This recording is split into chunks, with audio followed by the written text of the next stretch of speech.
What is going on, beautiful people? Welcome to another episode of the Narcissists Code. I'm your favorite self-aware narcissist, Mr. Lee Hammock, better known as Mental Illness, across all social media platforms. If this is your first time seeing my face or hearing my voice, I'm a diagnosed narcissist, and I use my platform on social media to raise awareness for NPD, get more people into therapy like myself. 5 years strong. I'll be 5 years in a couple of weeks. Wow. 5 years strong, and also help validate the victims, survivors, and also the thrivers of said disorder. Today's episode is going to be about is narcissism passed down? Is it hereditary, or what happens to how is a narcissist created and whatnot? So first off, before we hop into the video, y'all, if you don't know, the new self-love brand is here. The I Love Me self-love brand is abbreviated as I'm strong. See the logo right here. It's the I Love Me logo. I'm strong. I'm worthy. I'm fearless. I'm free. Y'all, it's a lot. Link is in the description, y'all, for the I Am Self-Love merch shop. So welcome. Here we go right here, y'all. So is narcissism passed down, or is it like due to trauma? How is a narcissist created and whatnot? So I'm gonna give y'all my creation story. No, not with my mom and dad. Not gonna talk about this. No parental cheek clapping of any cheeks here. Gotta reset. Oh God, that's sorry, y'all. Energy. I gotta get woke, y'all. I gotta get woke. Goose fry by. No, but seriously. So,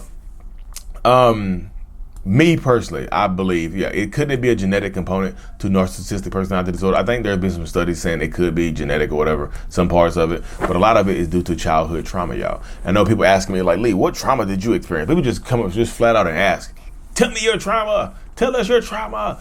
What happened to you? Tell us your trauma. Relive it for us. Please relive your trauma for us. We don't care if it hurts. We don't care if it sucks. Tell us your trauma. Yeah, I'm like, damn. Buy me a drink first. Shit. You want to hear my trauma? Give me tips if I'll tell you all about trauma. No, but seriously. So I don't, like, when people ask me what trauma happened to me, I don't really know, y'all. I wish I knew. I think in my mind, a lot of people, this can be true for a lot of narcissists, toxic people, whoever close to be personality disorder, people with mental health issues or whatever, is in general. A lot of times your mind blocks out the trauma, but your body remembers it.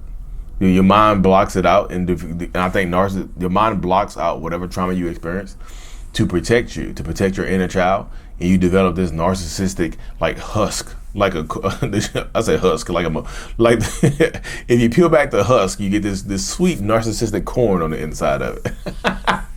Oh, I'm back. Y'all feel good right now, finally. So I'm having a breakthrough right now, y'all. I'm just, I've been down. I feel good though. I feel good right now. I'm happy to feel good right now. But so me, I don't know what trauma I experienced, y'all. I wish I knew. I know something happened or whatever. I don't know. It's not SA. I'm good on that. But it's something. It's probably some physical, mental stuff. Whatever happened, y'all. It made me who I am today. Yes, is there a genetic component? I also feel like whatever trauma I experienced, neglect or whatever, made me who I am today. But I also feel like there is also a genetic component from some mental health issues in my family. So if you don't know my story, a few years ago, right, I was having trouble. I was in therapy. A few years ago, I was having trouble with because I don't know. I never met my grandpa, right? My paternal, neither one of my grandpas. One of my mom's father passed away, I think of natural causes or whatever. I apparently met him in my youth. I don't remember meeting him though.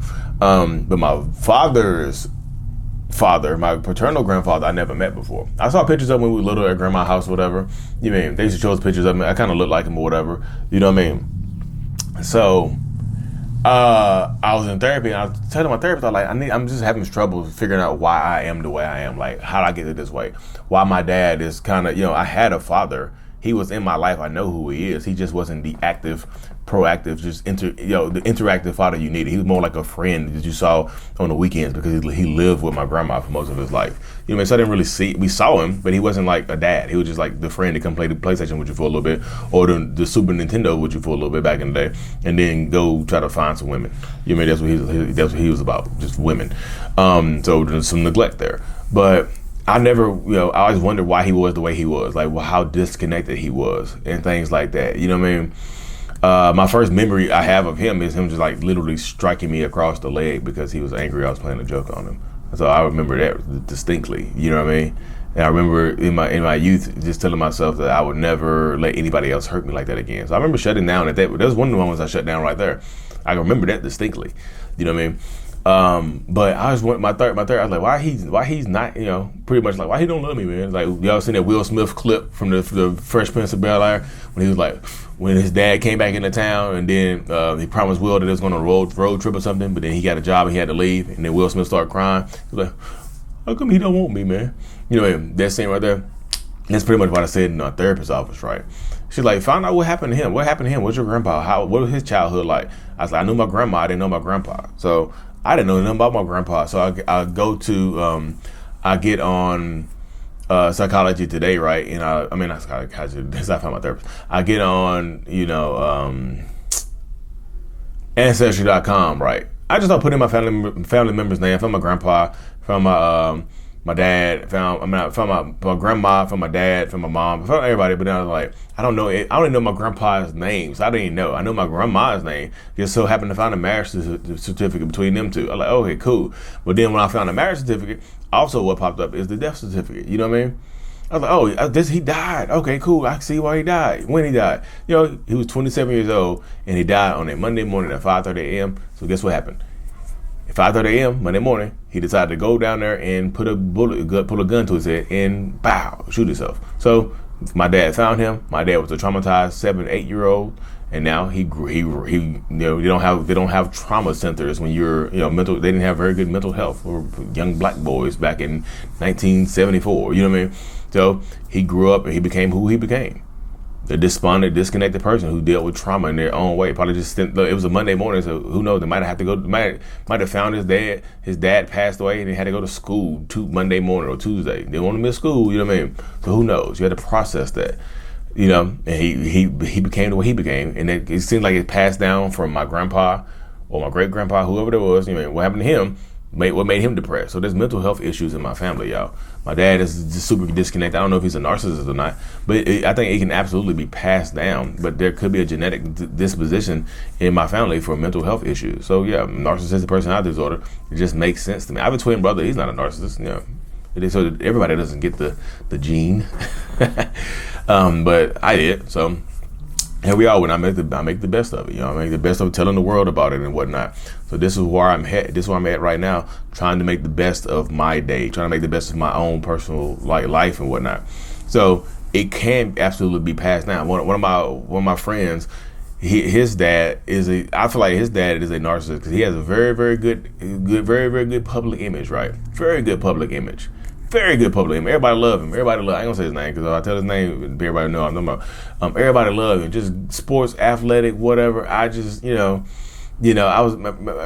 he said some slick stuff to me one time, and I was like, wait, you got some energy going on. I'm good at, this is a side note, I'm good at reading energy. Yeah, I don't know.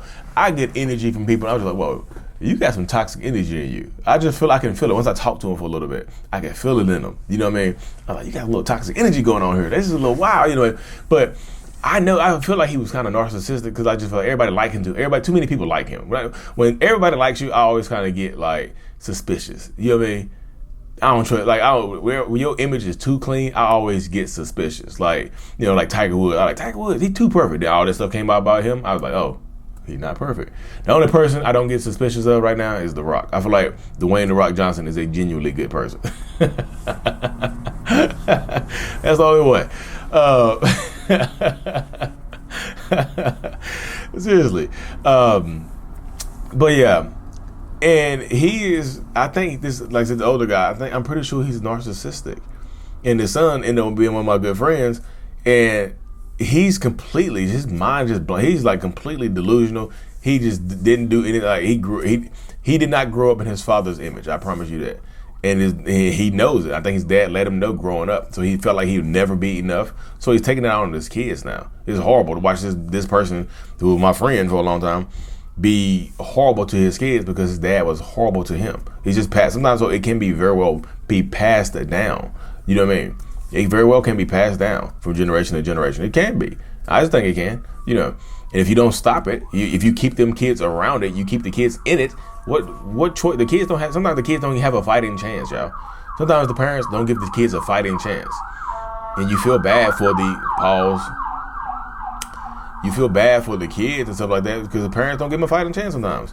You know, they stay together because the family, they keep the family image together. They stay together because of the church. They stay together because of religion. Stay together because they scared to leave. Stay together out of fear of retribution. Stay together out of fear of loss and stuff like that. And the kids, what they gonna do?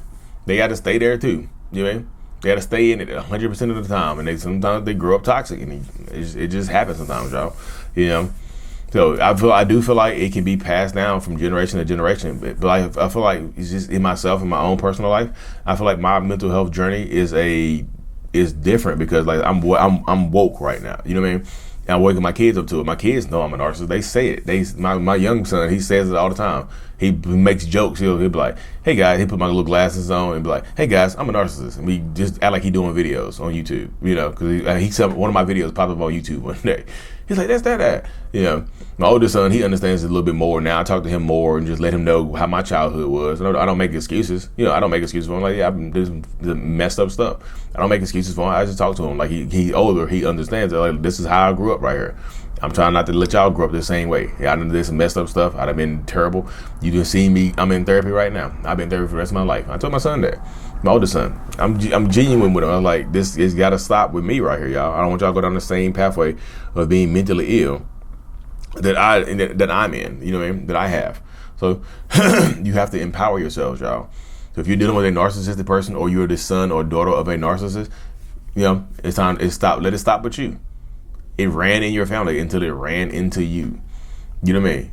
It's passed down in your genetics until it ran into you. You mean, go get your blood spun like Kobe used to back in the day. You know what I mean? Get it out of your system, y'all, because like your kids deserve a fighting chance. Your kids deserve to grow up better than you did, and that's just an absolute fact. That's not me making up some kind of conjecture or some kind of myth. Your kids deserve to grow up better than you did, and if you feel some other type of way, then time to go to therapy so he can stop with you. You know what I mean? But anyway, y'all, I gotta hop off here. I know I rambled on for a long time. The brand is here, October 15th. Come check us out in Austin, Texas. We'll be out there doing our thing. Anyways, y'all, like and subscribe for more. Link is in the bio. Mental Illness is out. Peace.